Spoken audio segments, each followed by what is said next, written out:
Wow, what a charity stream that was, right? Blimey. Wasn't it great? We raised £1 million. Mikey shaved his whole head off. I even went the extra, the eyebrows and all. It's horrifying to look at. Mm-hmm. We sold that toilet seat for £1 billion. £1 billion. Yes. Yeah, it was fantastic. Every penny. At time of recording, we have not done our live stream. It's coming up at tomorrow. Time of recording, very exciting. But by the time this goes out, it will have been old news. It happened days ago. But Don't care anymore. But thank you in advance from our point of view for all your generosity. I'm sure there was lots of it. Yes, There always is. What a wonderful bunch. Yeah. Thank you, everyone, for joining us. I really want to know how much the toilet seat is going to go for.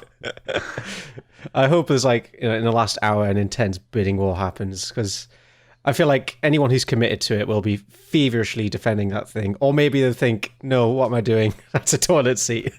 Yeah, it might not go. It might not be the exciting spectator sport we want it to be. If one person today or tomorrow does a really high bid, and then no one else is willing to compete with them, and then it'll just sit on that amount, and we'll just watch the countdown, and no one will bid any further. But time will tell. It's a hell of a package. I think it's worth. It's invaluable. It is. Mm-hmm. Yeah, there's a lot of famous bums on it. Signed photo. Visible stains. What's not to love? Yeah. Oh, shall we roll in? Talking of toilets, should we do the podcast? Sounds good. Let's do it.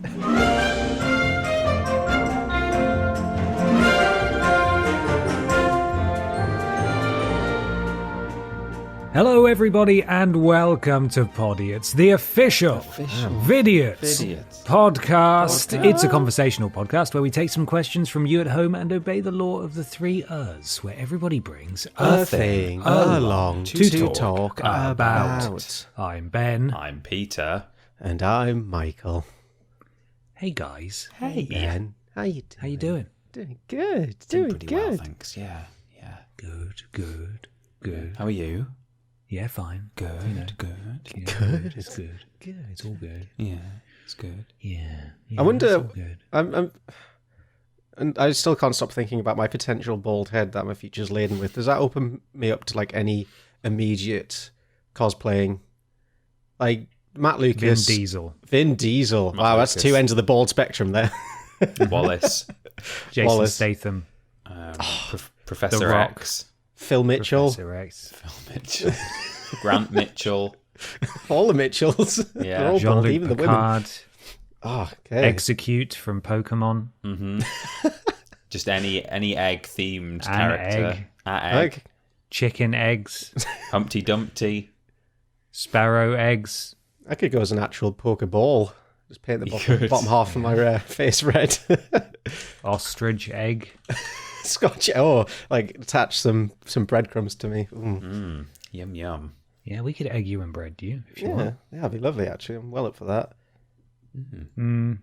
We'd have to do it with V. I'm now right. Yeah. So my mind immediately thought, could we make a video where we Make meat, Michael into a Scotch egg. Ed and bread Michael's head? Not cook it, but just do that. Egg and bread. But then I realised you're vegan and you wouldn't like that. So then I There must be immediately vegan thought, Scotch eggs, though. Well, Oh, yeah, yeah. we'll just use Corn. Because the problem wasn't that Mikey might have any kind of objection. It was, well, we can't use real meat. No. Oh, we could use analogs, actually, I can't think. Just brown analogs. That's all I'd say. Such as brown. Yeah, brown. Just the brown. Very burnt toast. Different levels of burnt toast for every layer. A base layer of Marmite for stickiness, and then crumpled up toast. Would you actually be up for this? I think so, yeah. I mean, provided I'm still bald. Well, maybe I'd have to reshave my head for this, but once I've done it once, the floodgates are open, aren't they? Michael gets hit by a Scotch. Yeah, well, there you go. Look out for that. That sounds like it's going to smell great. Yeah, sure it will. You'll be delicious. Yeah. Yum yum. Just let it hang. Just let it hang. Oh, dear. Hey, you enjoying yourselves? People at home? Yeah. Do you want to pay money for this? To be clear, you don't pay money for this, but you pay money in support of this. Yeah. No one has paid for this. No. Legally, hopefully. Do you want to pay money to allow this to continue is really what I'm saying. Yeah. If you do, go to streamlabs.com/podiots donations. Donate £3 or more to get a shout out at the beginning and the end of the podcast. You know, you can do that. It supports us. We really appreciate it. We do. We do. Who's done that this week? Fortnight. 3 weeks. We start with Miss Carolyn Mychinko. Lovely worlds colliding there. The very generous Podiots NFT, and they say, NFT's the tip while you work the shaft. Oh. Got him. No.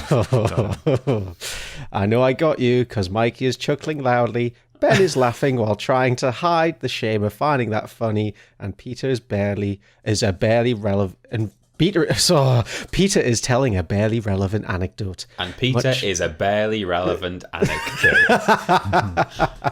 That's actually the saddest. Yeah, that's actually quite a sad summary of a person. They were a barely relevant anecdote. Yeah. At least they were an anecdote. Much love, Dave, quote unquote, non-fungible Token Phillips. Thank you very much. Licking Moon Fuck Rocks. Oh. The generous Ben's Big Blue Balls. Oh. Hey guys, had a rough time lately, but your podcast has really helped and made me laugh. Please get Ashton on as a special guest for an episode. Keep up the good work. Thank you, Ben's. BBBB. Quadruple B's.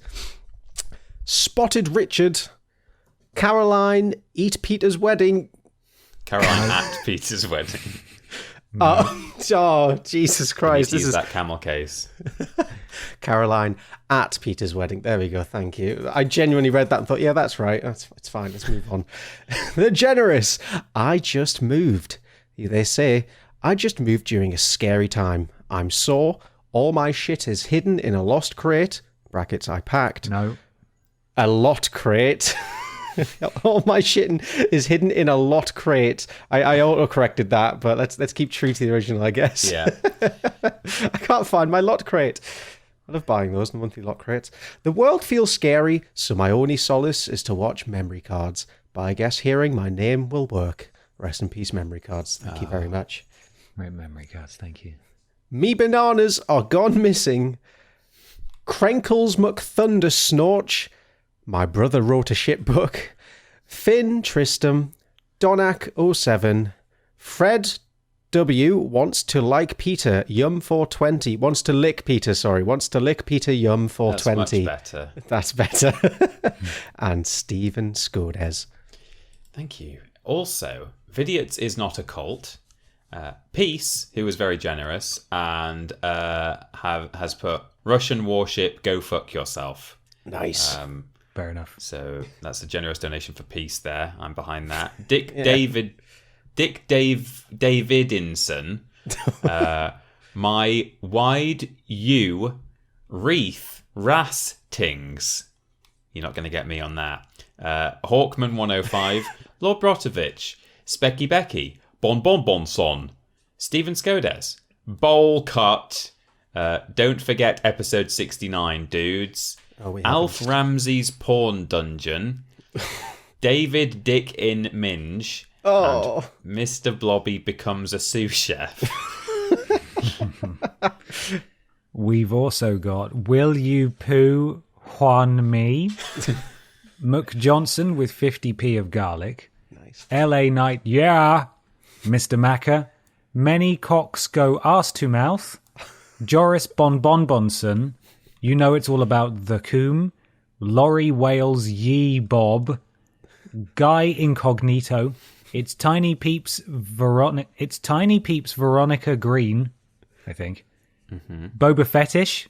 And then they weren't satisfied with that, so they did it again. Boba Fetish. Cheggers in Paris. Big Booba Buddha. And Dom's dick in Dabunga hole. There we are. What a vulgar selection, jeez. I know, some real grim stuff in there. Thank you, Behave Pod yourselves. Squadders. We appreciate all of you. Once again, go to streamlabs.com/Podiots donations. £3 or more to get a shout out at the beginning and the end of the show. Thank you so much. Absolutely. I've got some questions for this week's episode. Would you like to hear question 1? I'd love nothing more. This is from X Pink Glasses on Twitter, who says, "We joked about Mikey becoming Prime Minister on his last stream, so I ask you boys, what would be your campaign slogan, and what would your party strive for? Would you have a campaign song? Can be answered individually or as the Vidiots collective." And then underneath there is a gif of Theresa May dancing. Oh, cute. The good old days of politics. Yeah. Do you want to do individual campaigns or band together for a coalition of chaos? I'd quite like a Vidiots party, and the three of us are kind of running as joint party leaders. Yeah. Every time we make a speech, we're all holding hands together at the podium. Yeah, just speaking in unison. We've memorised it. Hello and welcome. Oh, that's perfect, yeah. We're off to a strong start. We don't even have a campaign yet, but we've got our presentation style nailed. It's a strong presence, I think, with a really triple-wide podium with 3 mics on it. Mm-hmm. Could we change it up once every other sort of rally and have it so only one of us speaks, but the other 2 hold hands on either side and they just lip sync? Yeah, just mouth the words. With one person who's saying. That sounds good. Yeah. Like Children of the Corn kind of creepy dolls. Yes. So what would be our campaign slogan? Tell your friends. Vote with your friend. I don't know. Poll your friends. Poll your friends. Poll your friends. What would our party strive for? CBBC. Bring back memory cards. Yeah, of course. Yeah. Pro BBC. On a memory card platform.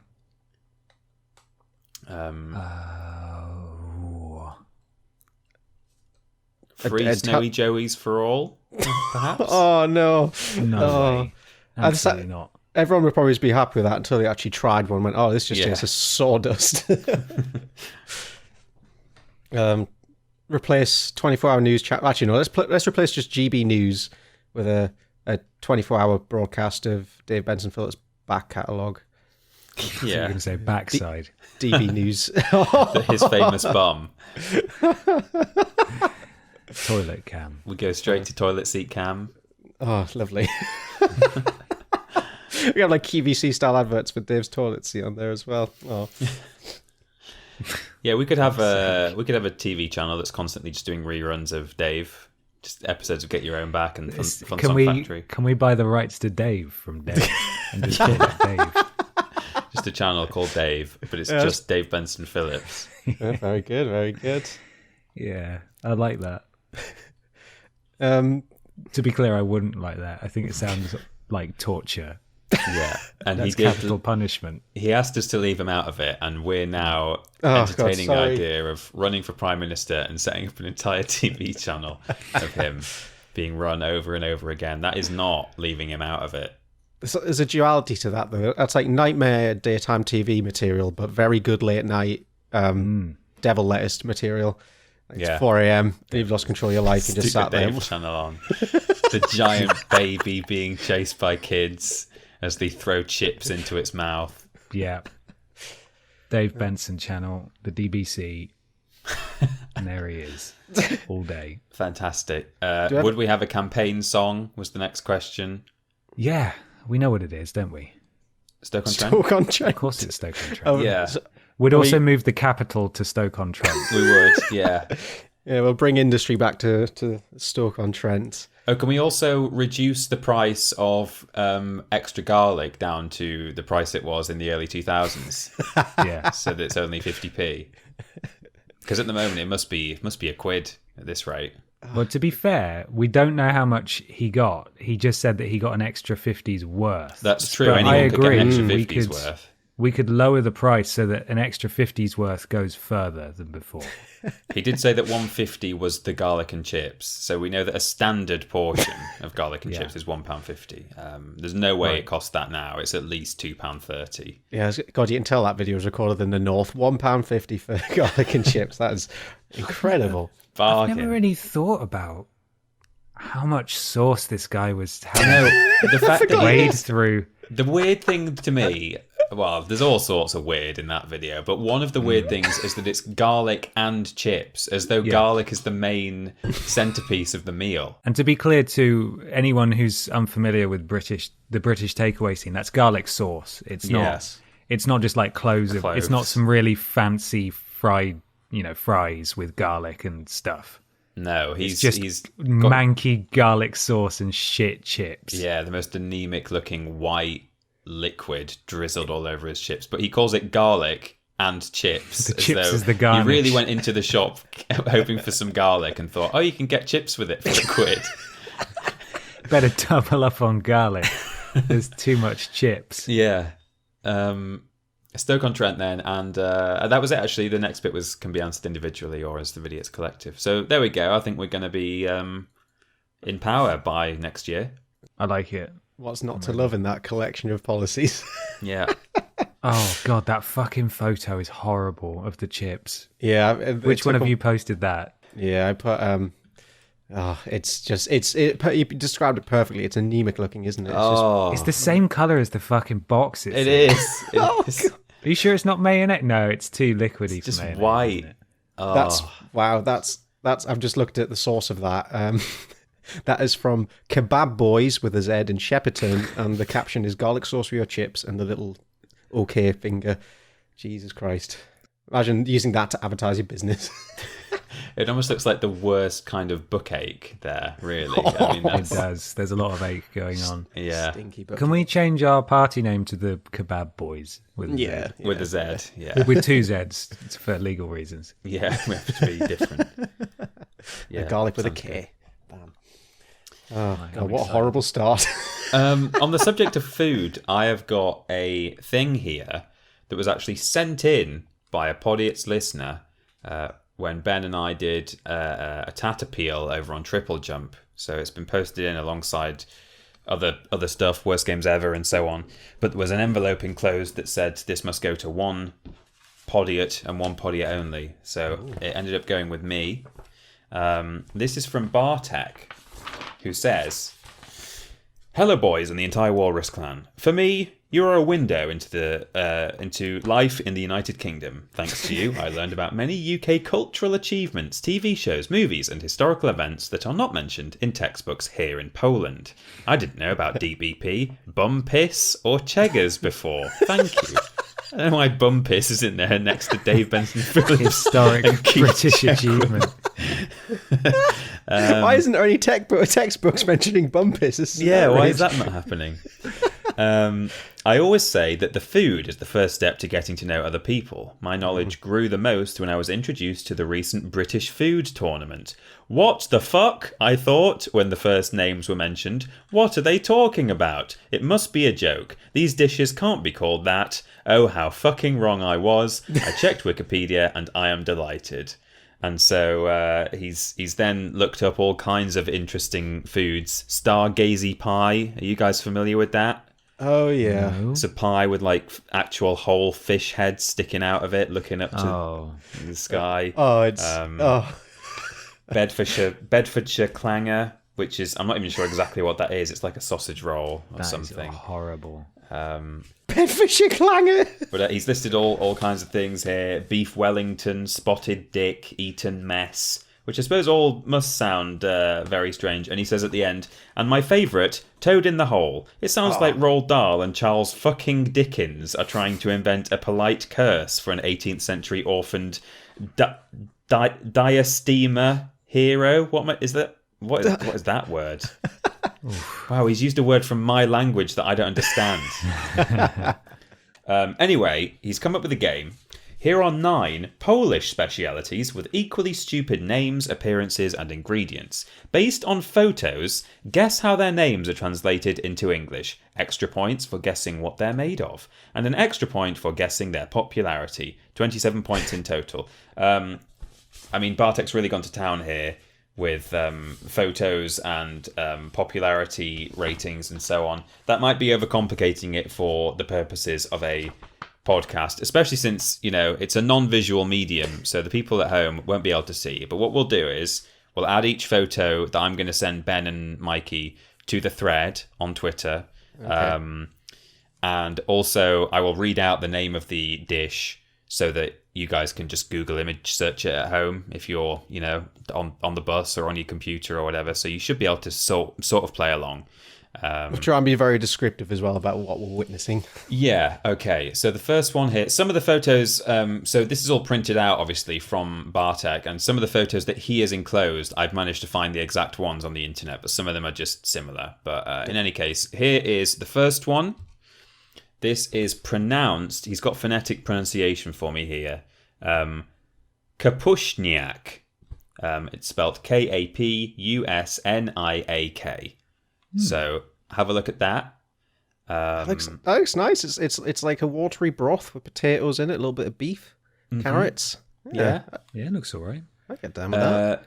So Bartek has got the English translation of what the food means in a kind of toad in the hole sort of way, and so you have to just guess what it means, basically. And I guess the closest out of the two of you will get the point. Let's play it like that. Okay. So, Kapushniak, what do you think that is? Potato swamp. Okay. Ben? Let's go for ball soup. Ooh. Okay, I think Mikey's probably closest. It translates roughly as drizzle. Drizzle. Nice bowl of drizzle. Yum. Number 2. This is called Babka Semnyachana. I've probably absolutely butchered that one, but never mind. Here it is. Looks quite nice. It looks like a savoury cake. It does, doesn't it? Yeah. Yeah. For the people at home, it's a cake-looking item garnished with lettuce and some assorted herb. Maybe a cabbage leaf. Cabbage, I think. Yeah. Oh yeah, that's right. Yeah. Let's go for Mum's log. Mum's log. Okay. Mikey. Gravel path. Ben is definitely closest. That is a potato granny. Oh wow. Well done. A potato granny. I should tell you actually, because Bartek has said what these each are as well. So the Kapushniak, the first one, is sauerkraut soup. It's served warm with boiled potatoes and or bacon. And he's given it a popularity rating of 3 out of 5. Okay. Babka Semnyachana, potato granny. Potato casserole with crispy fried veggies or anything you want. Just like granny. Warm, wrinkle and portable. Not to be confused with chocolate grandma, which is different. No, definitely not. For some reason, the funniest bit of that is that he put wrinkle instead of wrinkly. Just like granny. Warm, wrinkle and portable.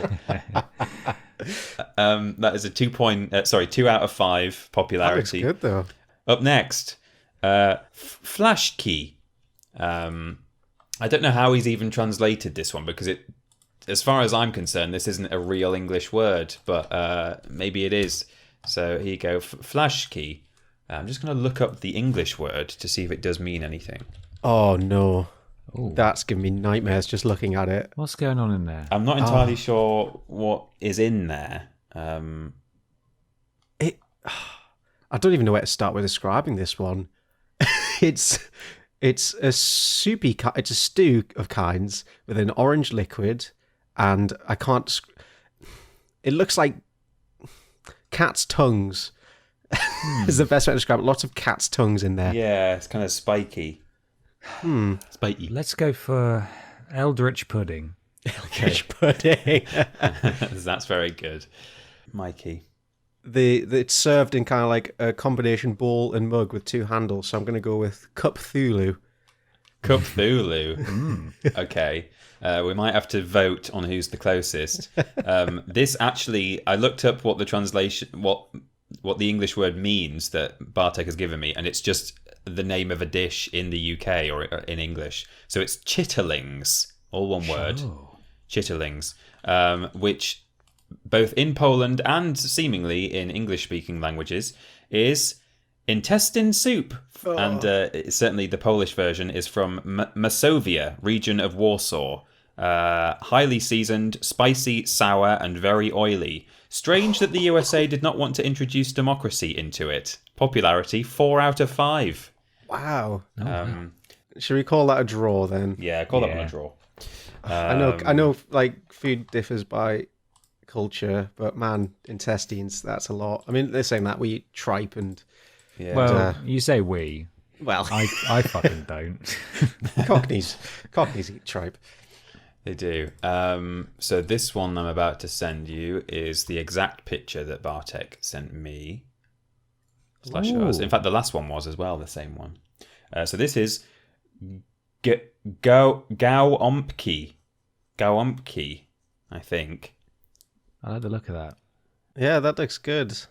So what do you think these are?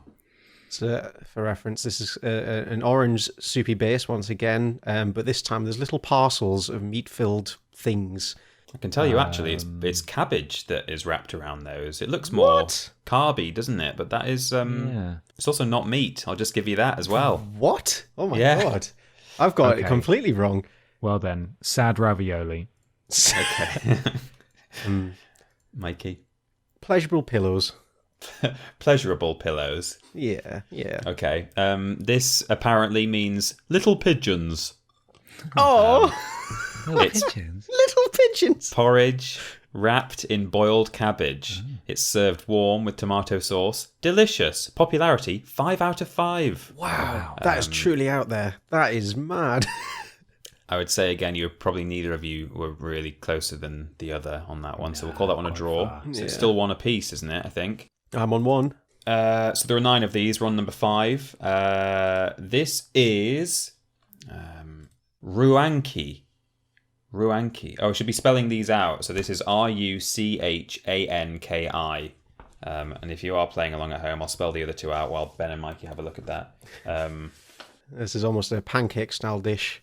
Some of them are so long. They're just such really long words. No one wants to hear me sit and spell these out. I think you're just going to have to find the thread or use Mikey's audio description. It's like what does a Staffordshire oatcake actually look like? Is it different or is it similar? No, it's not. I think these are Honey Brothers. Honey Brothers. Powdered rounds. Okay, I think Ben might be slightly closer in that he included some kind of relation in there. This translates as fun under quilt cake or just fuck cake, apparently. So we have buck cake over here. Fuck cake. Maybe Honey Brothers just takes it on that. I give you that. Yeah, that's fair. So this is pancakes from hot curdled milk, yeast, and bread. Wow. The name comes from the cake that needs to cool down, and thanks to yeast, it moves what looks like a married couple playing under the quilt. Sure. Serve with sugar powder. Popularity 1 out of 5. What? They look delicious. Wow. Never in a million years would I have gone that route with the description. That is incredible. Yeah. Up next, Kopitka. That I think is pretty much the same image as what Bartek sent. This is Kopytka. Kopitka. This looks a lot more like pillows than the pigeon one. It does a bit, yeah. It looks just like raw dough that's been sliced up. That's the best I'll give you a clue.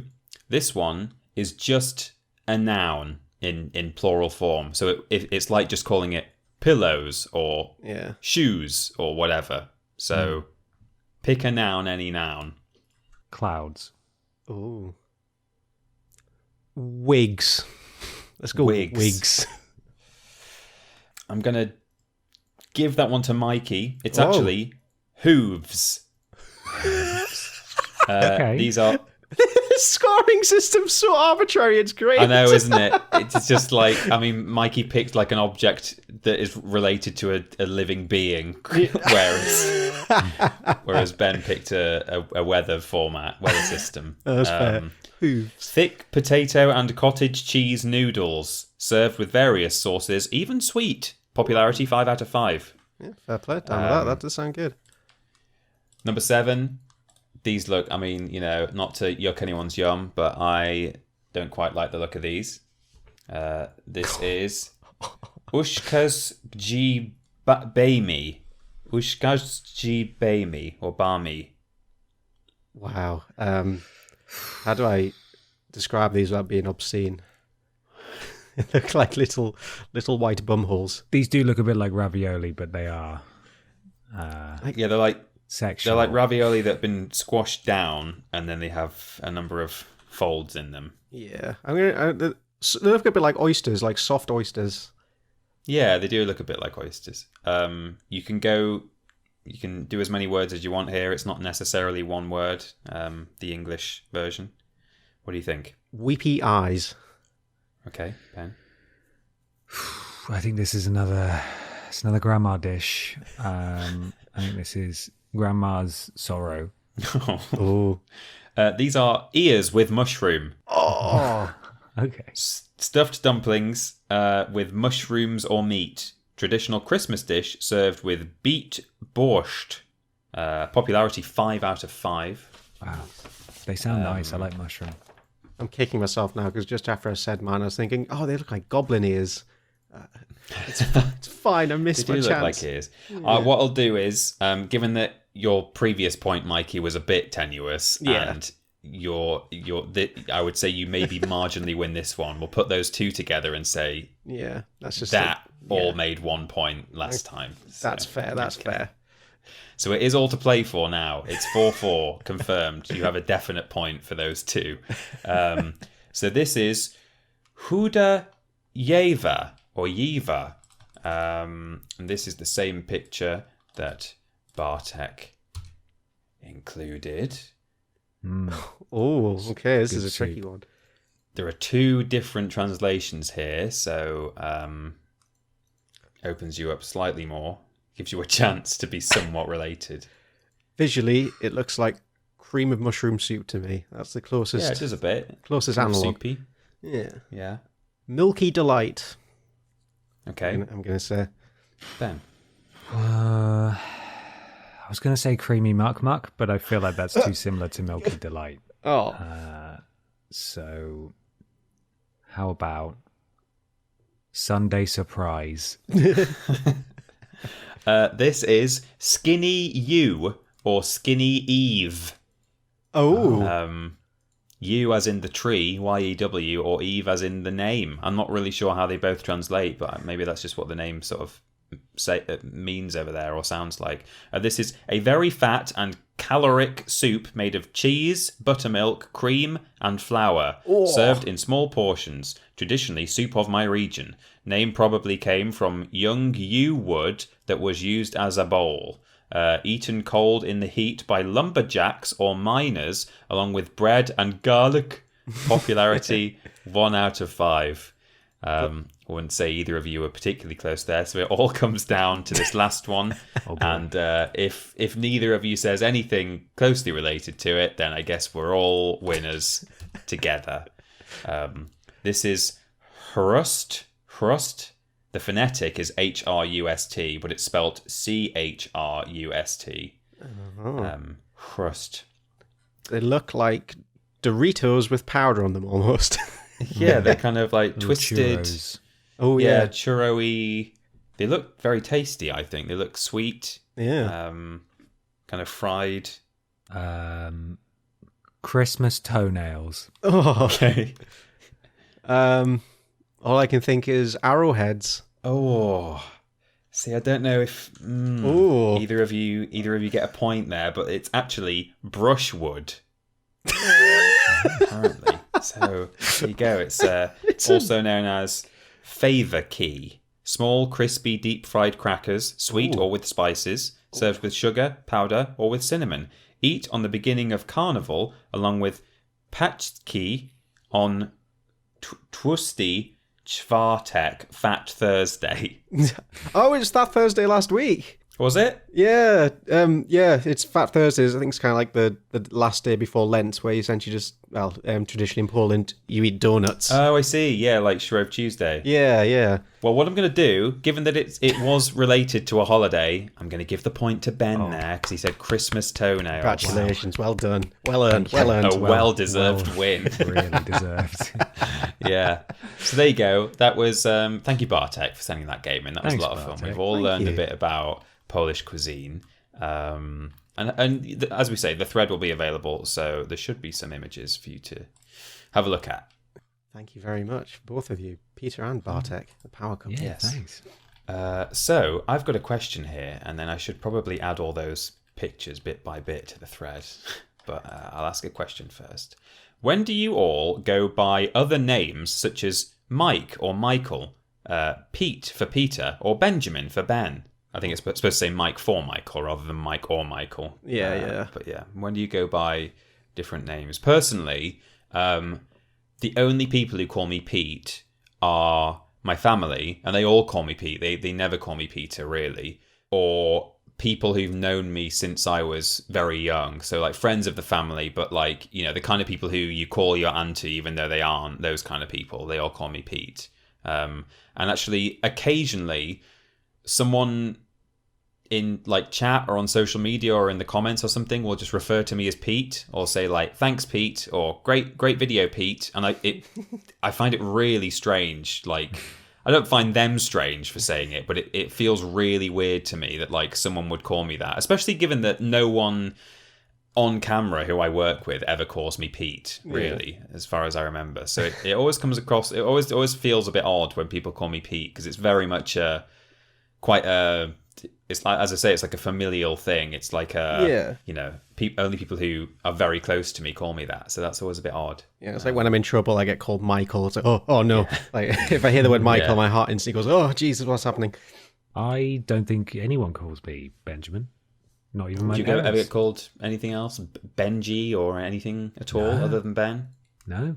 Always just been Ben. People might have fun with it every so often. Yeah. But like there's no one who calls me anything other than Ben. That is my name. That's all. Yeah. Sadly, nothing exciting. No twists on that. I think I was dubbed Mikey at a very young age. Like people at school just instantly called me that, and then the only that was a continuous thing from school to university. And the only time it changed was my first job at What Culture when I was dubbed MJ. Yeah, we had no idea MJ very quickly. Yeah. Peter and I didn't realize that wasn't a long-standing thing. So as soon as we got even the faintest whiff of the fact that maybe you weren't so keen on that, we changed course. But we had no idea. I did quite enjoy it, but it's just one of those things like, you know, new kid in the office. I think be getting off to a weird start. It's like, oh, this is MJ. I'm like, it's Mikey. I don't know. I feel like I just kind of kept stum and wrote out my new nickname. This is who I was going to become in my adult working life. Should have kicked off. My name's Mikey. Don't forget it. Yeah. Other than that, I still like maybe once a year will just accidentally call you MJ. I'll be like, oh yeah, MJ, can you just send me that thing or whatever? But, I don't hate MJ. It's just it's weird compared to Mikey. You know. I've never called Mike or Mick. Yeah, I think I always say like, well, maybe when I go bald, I look more of a Mike or a Mick. Yeah. Mickey is one I get quite regularly. And that's just a blatant mispronunciation. It's right, okay. It's usually in text format. Like people who I know in person just refer to me as Mickey, and it's like, damn, you've missed the mark on that one. I'm not a mouse. How dare you? Yeah. Michael Moose. I don't think I've got any other pet names, sadly.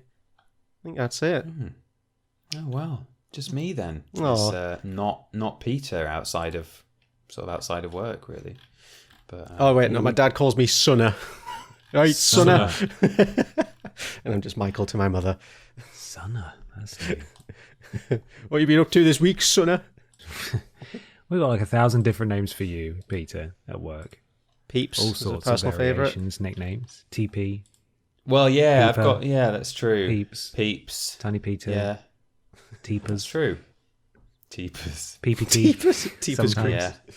We'll try for the next episode. We'll come hot and fresh with some Ben alternatives. Oh well, I'll hate all of them. Just saying that. Like, don't you ever fucking call me that ever again. BP. BP and TP, yeah. Again, you know, like you say, you know, when people might jokingly call you Benjamin on one occasion or other, I've probably called you BP in response to TP, like now and then. But I mean, that's like fine. hardly ever. Like once or twice, we have called MJ Midge, which I quite like. Midge is good. I forgot about that. Hey, Midge. Yeah. Sort of, it was MJ, and then it was like, hey, Midge. Midge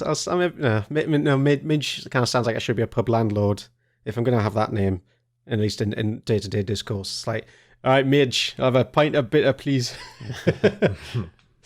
Here's a bitter, Midge. Who has got a thing? I'm just posting all the images to the thread, but do go on. I'm going to continue on the food theme. Oh, it's quite a foodie episode. It is. So it's time for another fight. It's been a little while, so I thought it's time to bring it back to life. We've made the best Polish dish. Yeah, now we're experts in it. We can roll into this. So we've had cereal fights, fruit fights, crisps fights, biscuits. I think now it's time we make a bastion of the lunch world finally fight. It's time for the sandwich fight, the tournament of the decade. Okay. I had to check through, make sure I hadn't do this before because it feels like an obvious one, but nope. So now I've in front of me, I've got 18 sandwiches, and believe me, after about 5, it gets quite hard to name them. But I think I've got a good selection that covers all ends of the sandwich spectrum, from breakfast to sweet to savoury. We've got everything in there. So let's go. We've got our first round. I think this is a clear winner, at least to me. But we have egg and cress and the cheese toasty. Oh, come on. You sent egg and cress out to die. Yeah. I figured it wasn't going to win, so let's just put it out of its misery straight away. Fair. Yeah, egg and cress, no matter what it was up against, would always lose to me. Egg and cress. Yeah. What on earth? It's the sandwich you eat when there's none left. Yeah.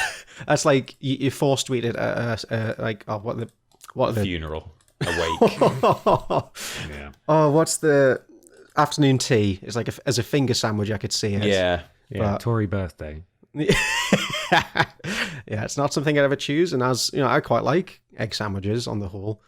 Or at least used to. Whenever I talk about non-vegan food, assume I mean in the past sense. But yeah, I think cheese toasty is the undoubtable winner there. Like the ultimate sandwich, pair it with some soup. Oh, you're onto a winner there. Next up, we have the trusty old tuna sandwich, or the chicken club, which is chicken with an extra layer of bread, like a Big Mac, but in sandwich form, but with chicken instead of beef as well. So nothing like a Big Mac. It's a lot of bread, isn't it? It's a lot of bread. It's quite a lot of bread. I love tuna. My main love of tuna comes courtesy of tuna sandwiches. It may not be the most popular choice in this fight, but I am throwing my weight behind that one. Okay. I like tuna, but I don't really have it in sandwiches, and I'm quite a chicken sandwich fan, so I would go more with the club. So, Mikey, you might have to break the tie. I'm gonna go in with tuna. I think it's a Fair wonderful enough. sandwich filling. You know, tuna crunch, bit of sweet corn, bit of red onion. Oh, lovely. Yeah, I don't want that in there. I just want tuna. Just straight up tuna. I just want my sloppy, sad fish meat. That's what I want. Yeah, it's a great way to make everyone on the same train coach as you hate you when you bust out the tuna that's sandwich. true. It's because they're jealous. Yeah. And now we move on to the sweet fight. We got peanut butter and jelly, or peanut butter and jam, and Nutella in a sandwich. Oh my god! A Nutella sandwich or a PB and I've never had PB and J. Oh really? I've never had PB&J, and I don't like peanut butter for starters, but then I also don't like Nutella because it's chocolate, so maybe Ben, you can just choose your favourite. Well, PB and J that's a big American classic. Doesn't nearly have the foothold over here that it does over there. No. I can't say I've ever. Well, maybe I had a Nutella sandwich, but it would have been supermarket chocolate spread, perhaps when I was a child. But it's the kind of thing that I consider and same with peanut butter. I consider a toast topping rather than a sandwich filler. So I'll go chocolate spread, I suppose. Oh, I was going to go PB&J for this one. Okay, then Peter, you have to break the tie. Oh man. Probably on balance, if I had to have one or the other, I'd maybe go PB&J. I don't want either of them, thanks. I'll have egg and cress. Well, PB&J is continuing to the next round, even though no one particularly likes it. Yeah. What a bracket. Oh dear. I used to have Nutella sandwiches all the time as a kid, but I think about it now and it just makes me kind of want to be sick. It's a lot, you know.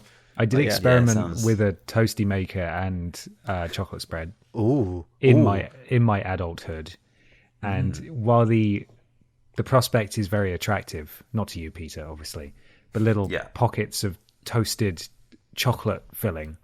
It turns into this sort of molten lava kind of thing. I can imagine. And not only is it hotter than the sun, but as soon as you bite into it, it goes everywhere. It leaks all over your hands. It just drizzles. It's liquid. It just drizzles out. God. It doesn't work. Gives you first degree burns. Yeah, it's not. Don't try it. Basically, It sounds so nice as well. It has potential, but sadly, it just becomes. you have to let it weapon. cool down, and then you're just eating a chocolate bar, aren't you? With extra steps. Not good. Next up, we've got the classic ploughman's, which I guess for people not from England, that is cheese and onions in a sandwich, accompanied with like a pickle of sorts. And by pickle, we don't mean a yeah. vegetable. What the hell? Oh, what the hell is pickle then, if not pickle? It's like a relish, maybe. Is that how you describe it? Yeah, perhaps? it's like a relishy it's some kind of- chutney. it's like a preserve. It's not an actual sliced pickle. Yeah, it's nice. Gives a bit of tang to the sandwich. Yeah, And it's ploughman's versus the trusty old jam sandwich. jam sandwich. I don't like pickle. Yeah, I'm not a fan of pickle, and I don't think I'd want onions in my sandwich either. Yeah. I've not had a jam sandwich since I was about 7, but I'd go for that, I suppose. Why don't they sell jam sandwiches in Tesco? Yeah. No, because 7-year-olds don't go to Tesco. Maybe that's it. I mean, hey, 3 out of 3 people agree they'd rather have a jam sandwich than a ploughman's, and Tesco sells ploughman's. That's true.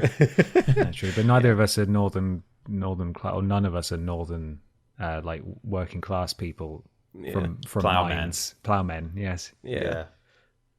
Yeah, I always associate jam sandwiches like picnics and stuff. It's a nice little sandwich. Yeah. Next, we've got just cheese. There's a cheese on its own versus just ham.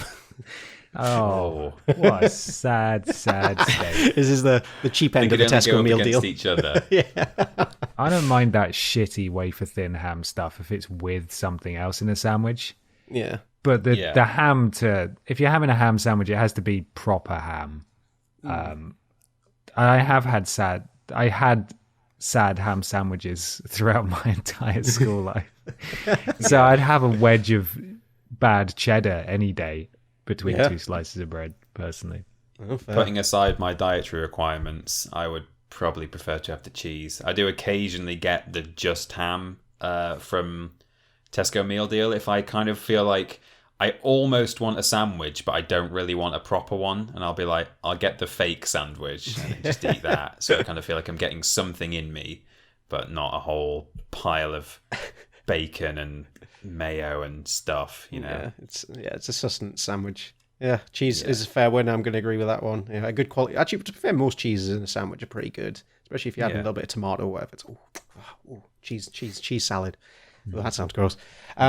Next up is prawn mayonnaise versus Coronation chicken, which I believe that's a British. Well, of course it's a British one because it's named after the Queen's coronation. Yeah, it was made for her coronation. It's the idea was it was something that sort of tastes quite interesting and special, but is actually relatively easy to make at home. Because I think the Queen.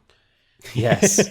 I think the coronation bit of it is kind of it's like mayo and like a spice or something. It's actually really simple to make. It's something like that. It's mayo and curry powder. That's how you make a coronation chicken. Sometimes a little like sultanas in there. Yeah, that's the deal breaker for me. The sultana. Oh, the sultana. Yeah. Oh, do they put sultanas in it? I didn't know that. Usually when you buy coronation chicken, you get like little pockets of sultana. It does ruin the whole sandwich. It is disgusting. And I'm so sad because I've had coronation chicken sandwich. There was a point where my only experience with coronation chicken sandwiches was without the sultanas in it. And I was like, this is fucking delicious. It's like a curry in a sandwich. It's amazing. And then I had sultanas in it once and it put me off coronation chicken. Never trust them for life. I don't tend to... I've looked at coronation chicken sandwiches before and thought, I might get that this week. And then I've not, because it's another sandwich where I feel like I don't want to open a Coronation chicken packet in a shared space. Like I probably wouldn't buy a chicken tikka sandwich, even though chicken tikka is pretty good, I think. But the entire room has to essentially taste what you're eating. Yeah. Prawn wait, mayo. what were prawn and mayo? Peter, you I agree? guess prawn mayo. I really like prawns. I would. Yeah. It would have to be very light on the mayo. I'd rather just have prawns in there, really, than. God, I thought I like prawn mayo sandwiches. I thought prawn mayo would be like a surefire get out of here. Like, I think it's the most disgusting sandwich possible. But hey, here we are. I think it is when it's soggy. It's super mayo-y, but I do like prawn I'll sandwich. eat it. I love prawn mayo. I'll eat Fair, it all. fair. Next is you can tell I started to run out of sandwiches with this one. A toast sandwich. Oh yeah, God. which is a toasted bit of bread in between two untoasted bits of bread with salt and pepper to taste. It is lovely. Don't judge me. And the breakfast sandwich featuring bacon and sausage, and I guess potentially like that bit of scrambled egg of sorts. And whenever you buy like a breakfast sandwich, it's for me it's quite a disgusting combination of like cold meats and egg. It's not. Yeah, the egg always puts me off the breakfast sandwich. I'd probably be highly likely to get it if it didn't have crap egg in it. Yeah, it's like it's at that point like you get it hot, like in a big bap. That's the way to do it. But in a meal I like deal, scrambled eggs, but I don't want it just sitting on a Tesco shelf for a day. Getting to know the meats. But then I've never tried a toast sandwich, and I've always thought I'd like to try one at some point. But It's worth a go. I mean, as someone who likes bread, it's an easy win for me because it's just bread, but it's not as bad as it sounds. Ben, what do you think? I'm going to vote for the toast sandwich myself on this one. I've never had a toast sandwich.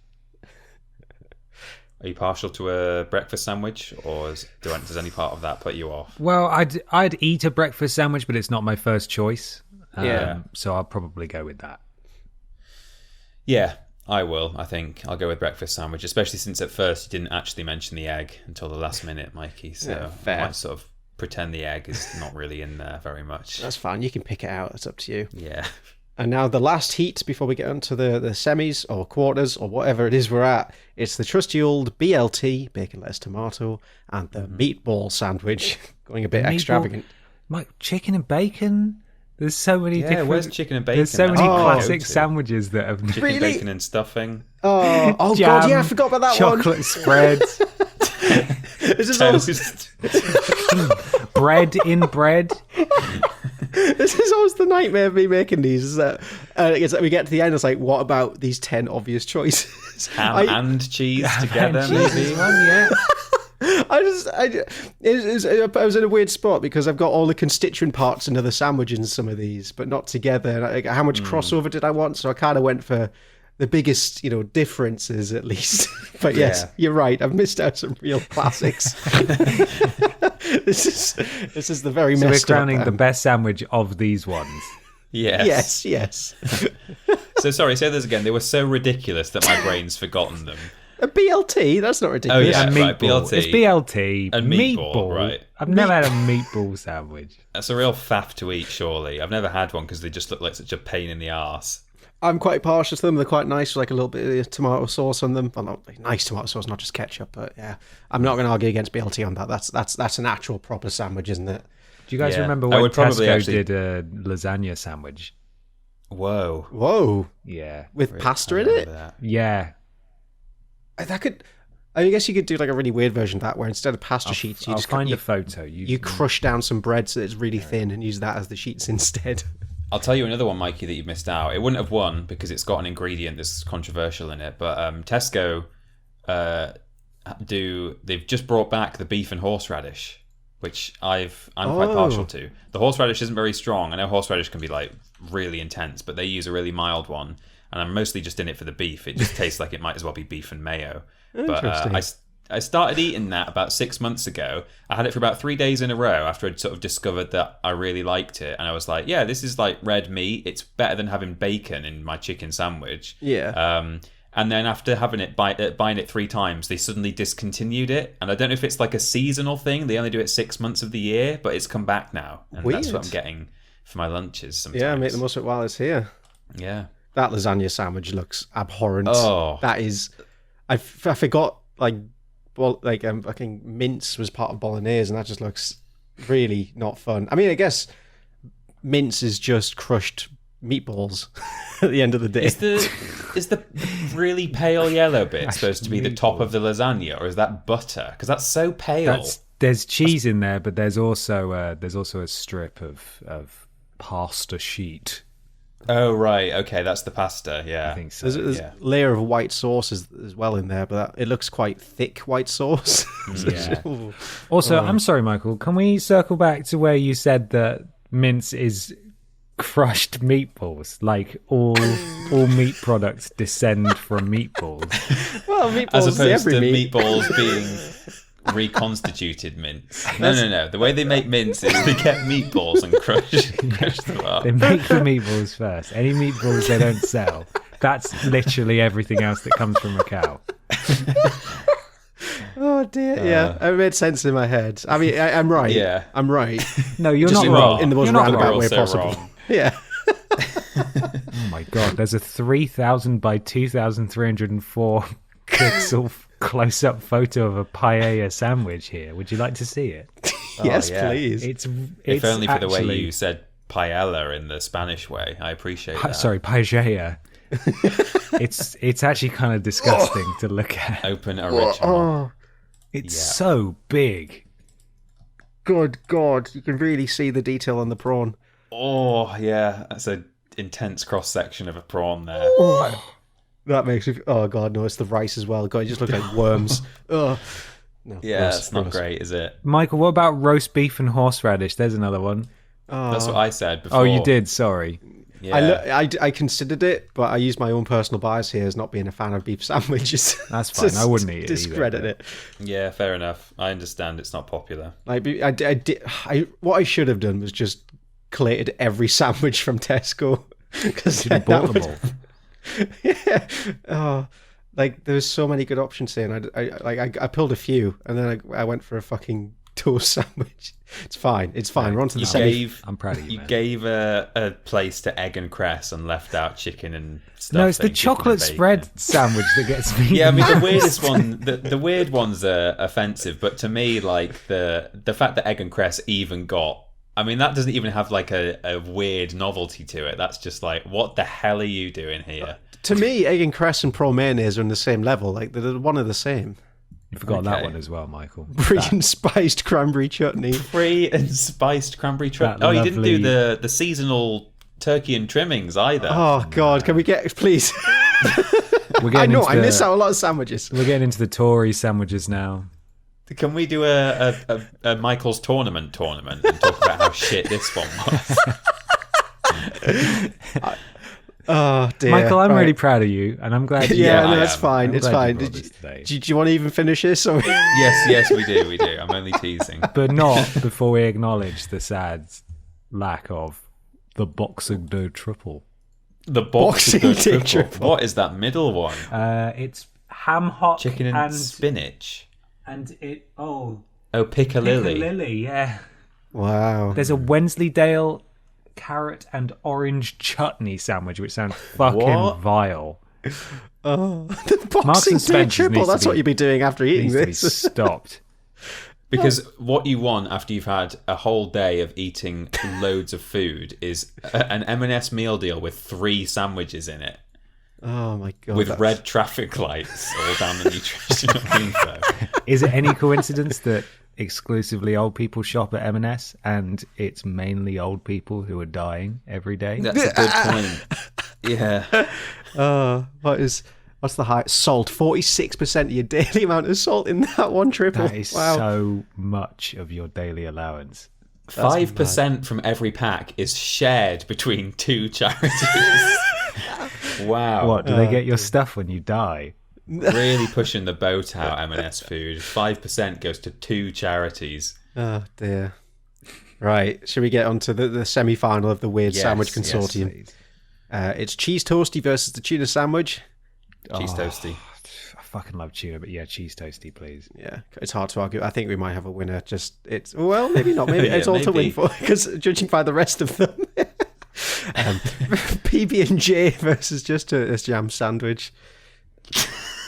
I'd have it with or without peanut butter.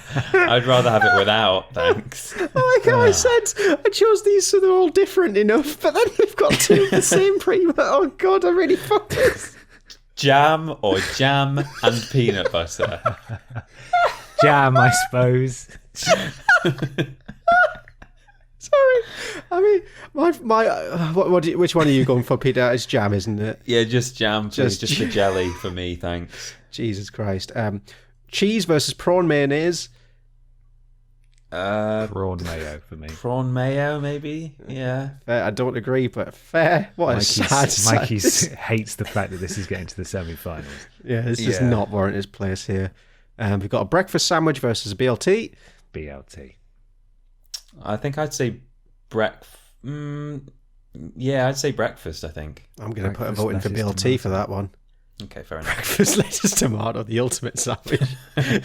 This feels like such a sad semi-final now. So that was the quarterfinal. Now this is what the all local Tesco's look like at lunchtime now. These are the only sandwiches left in there. It's just egg and cress and jam. Actually, this semi-final reminds me of a weird thing. So we got cheese toasty versus the jam sandwich. I know people who have cheese and jam sandwiches. No, which weird. Stop yeah, I was revolted by it, but they are good at it being, it's like cheese and fruit that goes together. No. Why not eat it in a sandwich? Cheese only goes with malted milk biscuits. Yeah. Oh, and wine. And wine. And wine. So cheese toasty for that one. Cheese toasty. And prawn mayonnaise versus BLT. God, now I look at this whole... I've been doing this in a Photoshop document, and now I look at this just arena of sandwiches. I'm miserable just looking at them. What a bad selection. BLT? I'm going to... prawn mayo, maybe? BLT, I would probably end up buying because it feels like you get more sandwich because it's a thick boy. But I would honestly prefer the flavour of the prawn mayo. To be fair, I keep imagining the BLT has also got chicken in it, which it obviously doesn't, because that would be bolt. BCLT. Yeah. But yeah, just bacon and then salad is kind of a bit sad in a way. Well, with that said, I'm going to vote for the BLT. Sorry, Brent. I might switch teams though and go with Ben. Is the BLT not me? No, don't think so. Has the prawn mayo gone to the fucking prawn's final? mayo gone to the final, but this fortunately, is a disgrace. It's up against a cheese toasty, so which you can't get from Tesco. You can't. That's it's not really a sandwich. I realised that just as I dragged it into the final podium. I was like, yeah, this is the least sandwich of them all. It's like someone saying to you, "Would you rather have a meal deal or a cheese toasty?" Well, probably a cheese toasty, but. Sure. This is almost definitely the last time I ever do a food fight. Please do. It's too fraught with danger. That's what's so good about them. Well, in an unbelievable finale, we've got the cheese toasty versus prawn mayonnaise. The ultimate as the sandwich. two best sandwiches. How did that happen? I don't know. I don't know what to choose because cheese toasties are objectively amazing, but they go cold super quick. They're not a convenient food. Wow. You can't. I love a cheese toasty. If I can be asked to make one, it's like a top lunch for me. Yeah, but you can't get them from a supermarket. No, that's true. And if you made one at home in the morning and brought it to work with you, you'd think there was something wrong with you. Yeah. You can get them from really fun. You can get them from like Pret, and they'll heat it up for you. Remelt the cheese. No, you take your own sandwich into Pret and ask them to heat it up. No, I mean you can buy one from Pret and they'll warm it. I don't mean you can. Can you heat up? Can I use your toasty my maker, soggy please? toasty, please?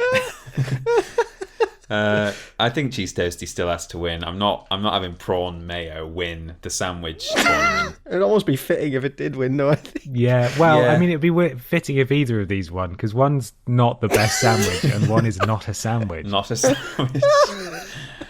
Brilliant. My vote's for the cheese toasty. I'll go for prawn mayo because it's a sandwich. Just the winner of the sandwich fight is the cheese toastie. Of course. The only way that would be a sandwich is if you put 2 cheese toasties together with a third one in the middle. Or put a cheese toastie between 2 slices of cold bread. Yeah. Maybe. Are we arguing semantics here? Is a cheese toastie not a sandwich? It was a sandwich, and then you toasted it, and now it's a fucking toasty. Was it a calzone or a pita? It's a calzone. That's yeah. Yeah. What? Really? Okay. I'm asking Google. Is a cheese Basically a burger. It's a at that pasty. point. You've made a pasty. Yeah, I guess there's a lot more other words that fit it than sandwich. Well, there we go. The winner is not a sandwich. Thanks, Michael. That was a lot of fun, Mikey. Please don't stop doing food fights. God, it's just, it's fine. It's fine. We have fun, don't we? We do. We certainly do. Have fun, Michael. At your expense, and you take it very well. I deserve it for this one. I can't even hide away from that. We've got a question here from Demica Kempton on Twitter who says, when I see silica gel, it really is the food episode, isn't it? This Delicious. Silica gel. When I see silica gel, I think of Mikey. When I look at my 50p collection, I think of Peter. Keep away, it says in parentheses. And whenever I'm cutting open a box, I hear Ben's voice saying, cut away from you. What are things that you guys see or do that remind you of each other? All the love. Silica gel definitely still reminds me of Michael every time I see it. Like, if me and Amy are opening a parcel and if either one of us sees the silica gel, we'll get it out and go, oh, Mikey. Put it in a special goodie bag for the next time. Yeah, for later. Yeah, we've got a big stock of all that you've been saving up all the years to give me one year for my birthday. Yeah. What else reminds me of you guys? KFC and Ben Potter are intrinsically linked in my head forever. Yeah. I could think of the Colonel, I could think of anyone else, but it's just I just remember during Vidiots, Ben, I think, mentioned KFC at least once a week. It's been a long time since I've had KFC, and I feel I've got a fucking voucher. People were so... I don't know if you heard about this, Mikey, but people in the office were really cross. But Peter was off as well, actually. I was off. KFC UK, who I forgot, followed me. Oh. After the KFC thing. You remember the KFC thing I brought along where I talked about the Lifetime movie starring Mario Lopez? A Podiots listener worked on the social media team for KFC UK and tweeted about us. And I forgot that they followed me, which is by the by in this story. They tweeted out that it was like International Give Back Day or something like that. So they were giving away Random Act of Kindness. Oh, that was it. Yeah. So there was some bullshit holiday. So they were giving away free meals to anyone who would want one. Oh, not anyone who would want one. That fucking hell. To random people. They just said reply with your order. So I posted it in the group, the office Slack, and just said, hey, everyone give this a go. And I was one of the first responses, like, oh, I'd like this meal, please. And everyone was giving it a go. And then a few minutes later, they replied to me and said, what a great order. You've got it. And then they DM'd me a voucher for £10 to go get my meal, which I haven't done yet. And Ashton in particular was really cross. Like, she accused me of insider trading.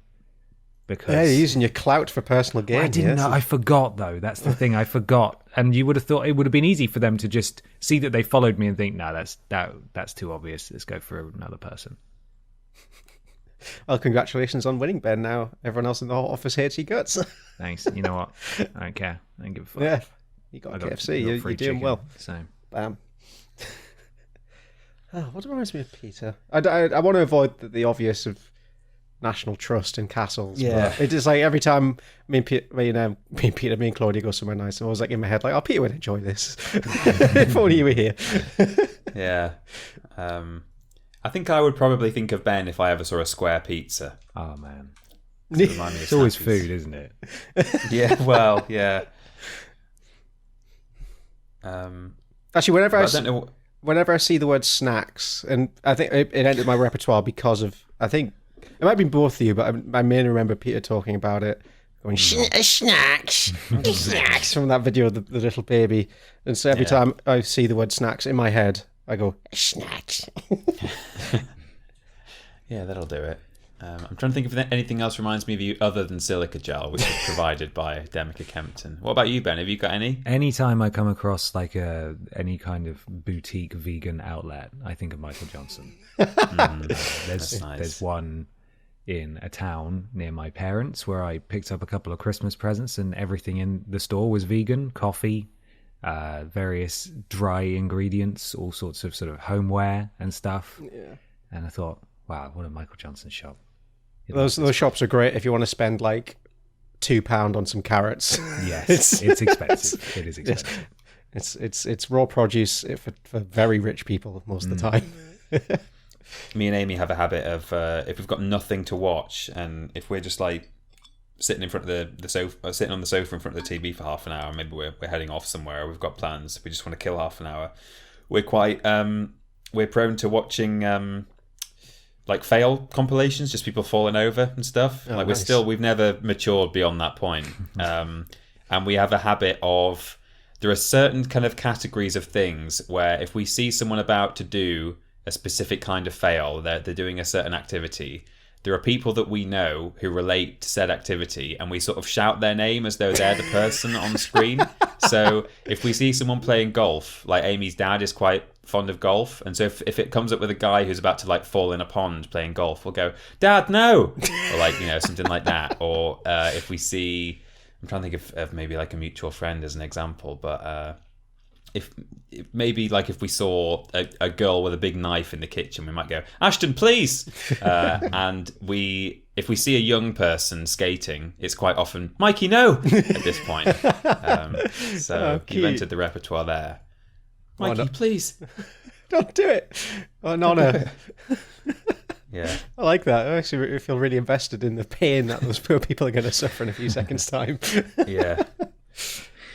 There is, of course, Lovely. the classic Kees Kees.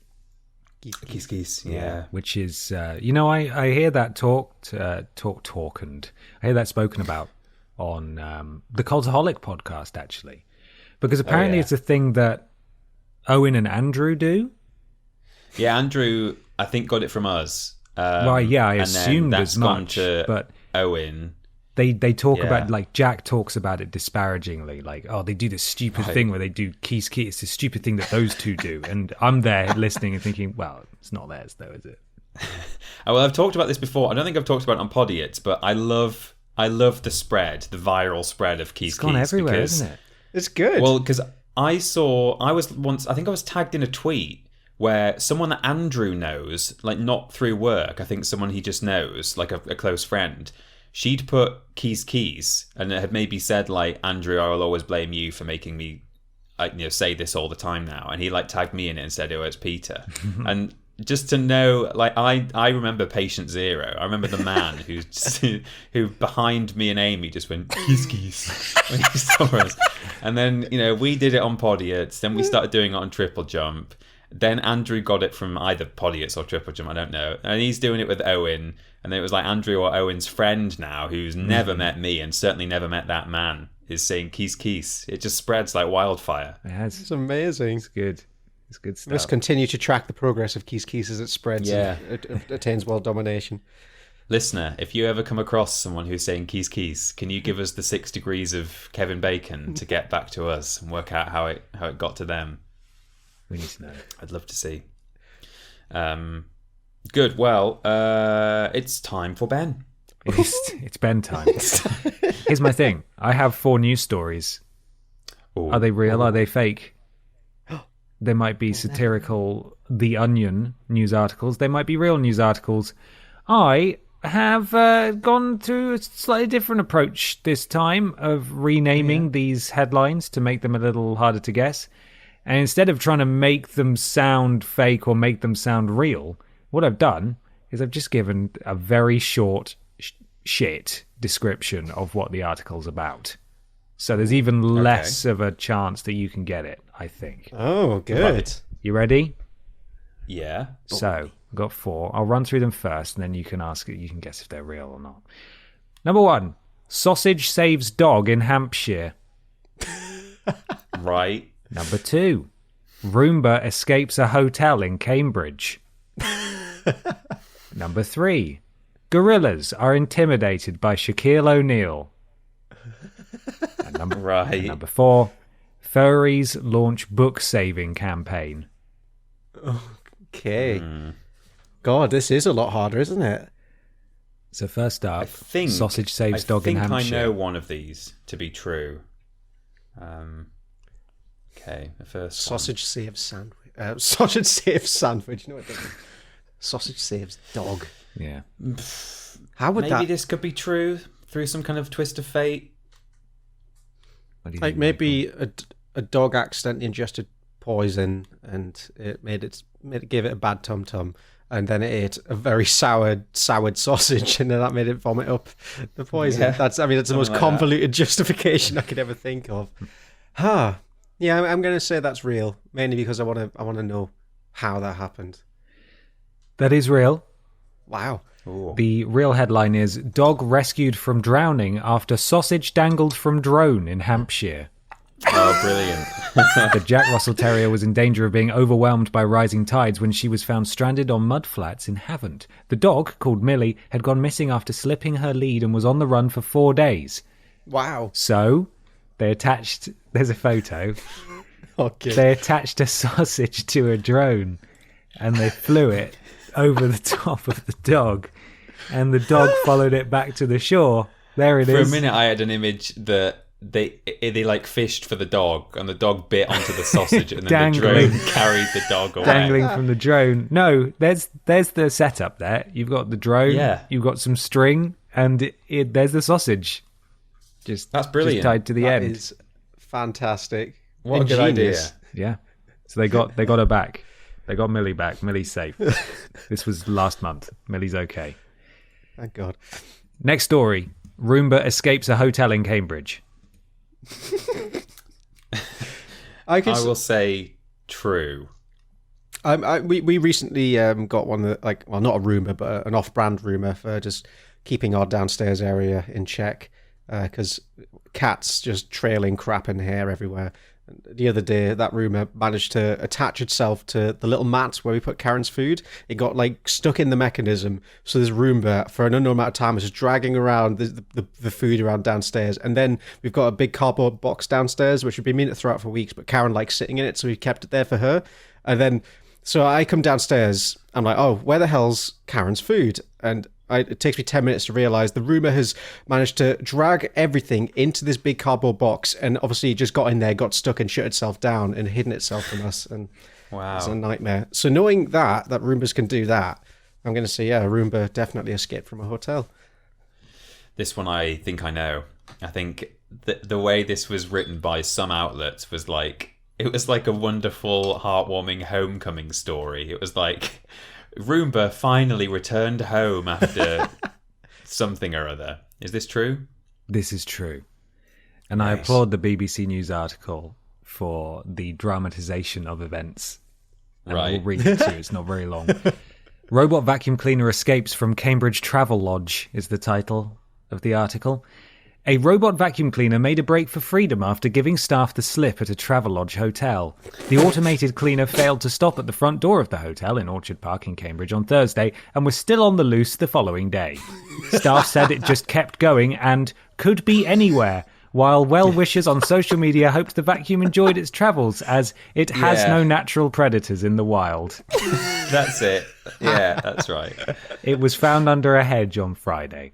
Staff at the hotel posted the story of the robot vacuum's great escape on social media, asking for it to be returned if found. Today we had one of our new robot vacuums run for its life, the assistant manager wrote. They normally sense the lip at the entrance to the hotel and turn around, but this one decided to make a run for it. Its disappearance was not noticed for about 15 minutes, and despite a search, it appeared the vacuum had made a clean break for it. Very nice. The assistant manager assumed it might have been found and taken, and pointed out it was only compatible with the docking and charging at the charging station at the hotel, so it was useless to anyone else. While some readers joked about the robot's adventures, one feared for its safety in the great outdoors, pointing out that nature abhors a vacuum. Whatever. You get that? Yeah. Do you want to explain it? It's just a phrase, isn't it? It's like, I think it means where there's a space or a niche, not yet filled in nature, it will always fill it with. Okay. Nature's going to make little plants and life and stuff grow. Either a physical place, or if there's just a gap in the kind of food chain or the circle of life, it will fill that in. I believe that's the phrase. Gotcha. However, much to everyone's relief, the device was found nestled under a hedge on Friday afternoon by and it says in parentheses, human hotel cleaner, sprucing up the front drive. It was dusted off and is now back sitting happily on a shelf with the rest of its robot vacuum family, the hotel confirmed. Oh, cute. There we are. That was a real one. Next news story is gorillas are intimidated by Shaquille O'Neal. This sounds believable, but I don't know. Like it's because how tall is Shaq? Like 6'8"? He's a big boy. How tall is Shaq? I could totally see Shaq intimidating gorilla. If he's just been to a zoo or out into the wild where the gorillas actually live. God, he's 7'1". Yeah. I can also very easily say this is an Onion article, so I'm going to go Onion for this one. I'm going to say it's real. It is real. Whoa! Here's the headline. Shaquille O'Neal says gorillas freak out when he comes near, and Zoo Miami executive confirms they are intimidated by his large size. So this was from The Big Podcast with Shaq episode. The former NBA big man explained that gorillas freak out when he shows up at zoos and that they want to fight him. Shaq even called an executive from Zoo Miami during the podcast who confirmed the tale. The conversation came up when Shaq was contemplating whether to let his grey hair grow out, joking that he would be a silverback gorilla and not a silver fox. This led to Shaq, a huge zoo aficionado, explaining how gorillas react to his size when he shows up. So there we are. Nice. They are terrified of him. Gorillas themselves are absolutely terrifying. So to have that power over them, my God, what a man. Spooky. Final one, furries launch book saving campaign. Oh, so non-specific, so few details. I'll say this one could be Onion. I'm going to say real, because with my limited knowledge of furries, I don't know why, but it sounds like furries can get behind, campaigns and really, really bring some vigor to things. I feel like maybe there's been a spout of like book burnings in America and like people trying to ban books in schools. Maybe they're like trying to get behind one and try and save it. Yeah, so maybe. I'm going to go real. They're all real. It's a real one. Wow. Furries raise money for libraries after mayor threatens to withhold funds due to LGBTQ plus books. The furry community is taking charge of leading fundraising efforts for the Madison County library system and raised thousands of dollars as funding for the library hangs in limbo. The system entered the spotlight after Ridgeland Mayor Gene McGee said he would withhold $110,000 in annual funding, after books with LGBTQ plus themes and authors were put on display. Jesus. So Good on you. Well done. Not to the man withholding the books. Go furries, yes. Go furries, go. And those are my things. That's my thing. It's all done. Brilliant. Now. Beautiful. Thank you very much. The end. Enjoyed that. I just want to point out, I just scrolled through the image feed and it is all food. Even a sausage. Yeah, true. And Dave's a snack, so that counts. Nailed it. We've got one final question here from Richard Major at rmajor86 on Twitter, who says, who would you play in a biopic of their life? Good question. So it needs to be someone who you maybe have a passing resemblance to, although it's amazing what these hair and makeup people can do. They when they cast like so and so in a biopic and you're like, what, really? And then they do a side by side photo when they're actually in there. Oh, it's Daniel Radcliffe's playing Weird Al, isn't he? Yes. Oh yeah. It looks weird, but maybe he could properly do it justice in action. So either as I say, a passing resemblance, or maybe someone you feel that you could channel in some way, or both. It's a tricky one. I mean, Ben, you could play any blonde man with They beard, could. right? It's just which one, There's so many. Yeah. How about I'd like to play Dave Benson Phillips. Yeah. Yeah, I think I could do him justice. I pull it off. Fair. I had two people on Friday, like in two entirely separate conversations, say I was a lot like Charlie Day. Okay. I don't, like, oh, right. Yeah, I kind of see it.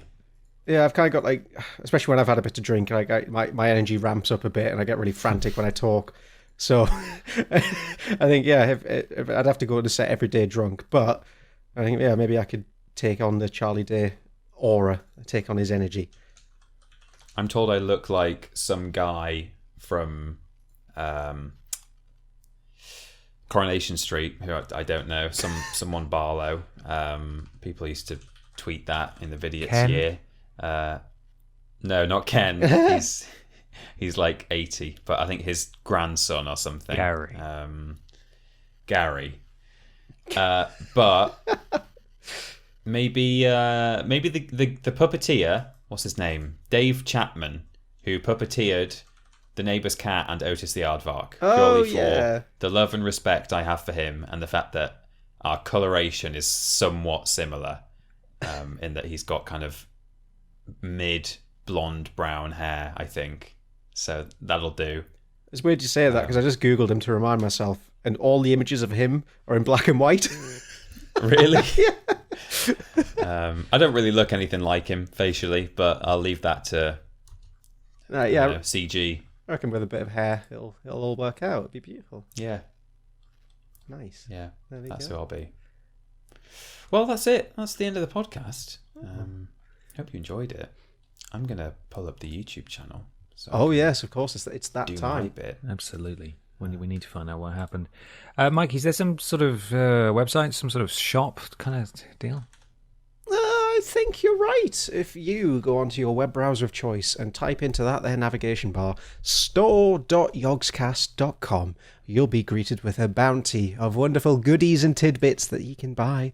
But best of all, if you navigate over to the Vidiots section of that website, you'll find hoodies, mugs, t-shirts, and that's it. And they're all beautiful, they're all wonderful, they all make you look very cool, and I highly recommend buying all of them. All of them. There's no discount code still, so keep an eye on the Yogscast Twitter if you want to save a little bit of money, or maybe get free international postage. Usually around like big holidays, it's worth keeping an eye out. And head over to store.yogscast.com and peruse our selection of fine wares. Nice. Why not go to YouTube, Twitter, Facebook.com/Vidiots official. Bit.ly/Vidiots official Discord as well, if you want to go join our Discord and go chat with some people. Twitch.tv/Vidiots official as well.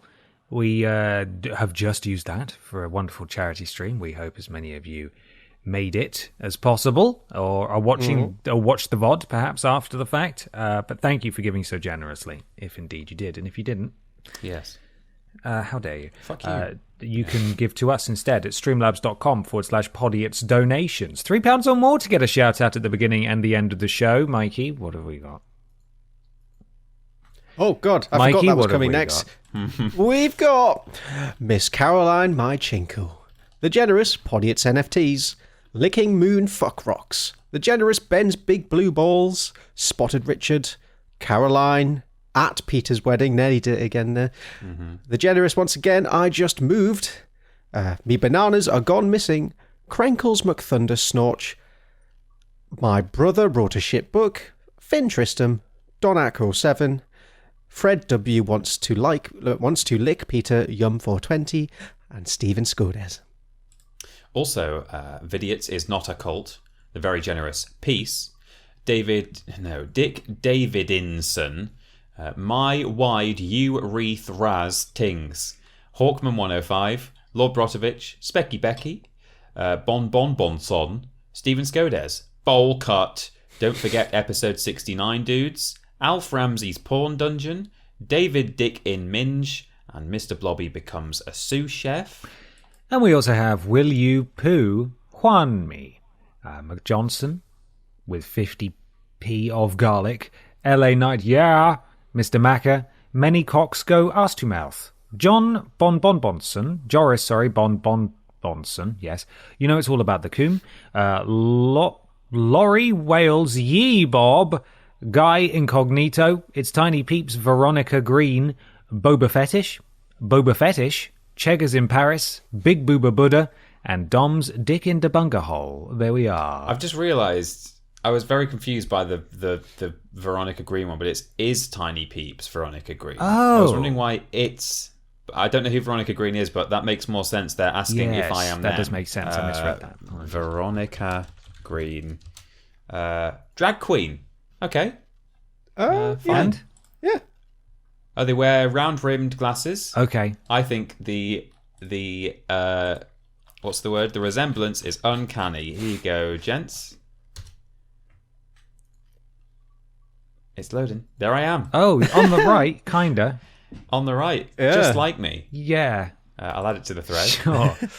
Yeah, sure. Streamlabs.com/Podiots donations, £3 or more. Thank you so much. What's out on Vidiots this week? 4 years ago. 4 years ago, well, we've got In the Spotlight, Call of Cthulhu, the official video game. Prove It, Cooking Mama 3, live action challenge. Nice. Wow. That's where it all began, the cooking. Yes. That's where it started. Food once again. In the Spotlight, A Plague Tale Innocence. Memory cards for February the 19th. 5 ways to know if Toad from Mario is secretly seeing your wife. Oh, goodness. Oh, beautiful. Beautiful. Dark Souls backwards controller challenge. That's a piece of cake. Worst games ever. CSI 3 Dimensions of Murder. Nathan Ackerman Fine Art Studio. We went to a cardboard arcade. We did. Vidiots are now sponsored by Turtle Beach. Were we? Yeah, well... Yeah, I guess. Yeah. Yeah, we got that video, that Turtle Beach video. I watched it the other week, and it is stunning, stunningly good. Is it? I've forgotten That's so it. many of these things now. Yeah, I've forgotten all about it. Memory cards for February 26th, which is Bully, Pokemon Stadium, and something else. It's just cut off, but there you go. Star Wars Rebellion. Post Tat number 3. We were finally sent the game, which I can only assume was the first of many Hannah Montanas. Surely. GTA, the bus that wouldn't slow down challenge. That was a piece of cake where we had a mod, a speed mod on. The bus would blow up. Yeah. In the Spotlight, Moss, plus a code giveaway. Whoa! Ooh, blimey. Skyrim Zoo Chapter 1. Oh, yes. Fantastic. Beginning of a legendary series. Indeed. In the Spotlight, Kingdom Come Deliverance. 5 video game characters who are total assholes off camera. That now has limited ads, apparently. Is that because it's got Hitler, or photoshopped Hitler in the thumbnail? Yeah, probably. God, there's loads. There's a whole extra week of content here because we delayed the episode. Vidiots, Patreon, and podcast announcement. So yeah, I guess we were moving into Patreon there. Memory cards for March the 5th. Yoshi, Tomb Raider, Super Smash Bros. Podiots episode 1 went out on the 6th of March. Oh. Wow. So this is an anniversary episode, actually, guys. We're like X years and 2 days old. How many's that? 4 years. 4 years and 2 days. Well Third done. anniversary. Yeah. We really, really did it. And also, lastly, Prove It, Pokemon Yellow, Part 1. So that was playing the game. That's Pamusek, wasn't it? Yeah, Pal Musek. In the lead up to the Palmusek Egg Challenge, which was quite something spectacular. Why was it always eggs with us? We did eggs for that one. I think the Dunster one. Can't remember what game that was. Where we had just medieval games. Yeah. Or something. Yeah. we had to. There's a challenge in that where we had to catch eggs in a basket. Yeah. We just love eggs. We do love eggs, to be fair. Just an easy go-to, I suppose. Yeah, you didn't choose the egg and crust sandwich. Wow. No.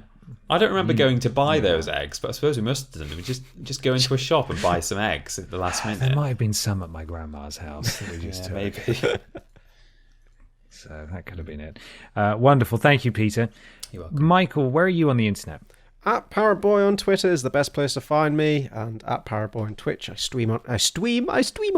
I stream on occasion. Ooh, and early in the week I did a little bit of Elden Ring. It was good fun, but I got stuck on Margaret for 2 hours, so it's Margaret. Margaret. It didn't. Yeah. I once I decided travel away from that boss after the stream. I had a lot of fun. Just everyone got to join me in suffering. Good stuff. And Peter, where are we? We are Team Triple Jump. You can find us on YouTube and Twitch, also Twitter and Facebook, where we're doing all sorts of familiar content to you Vidiot heads. We have Rules Boss over there.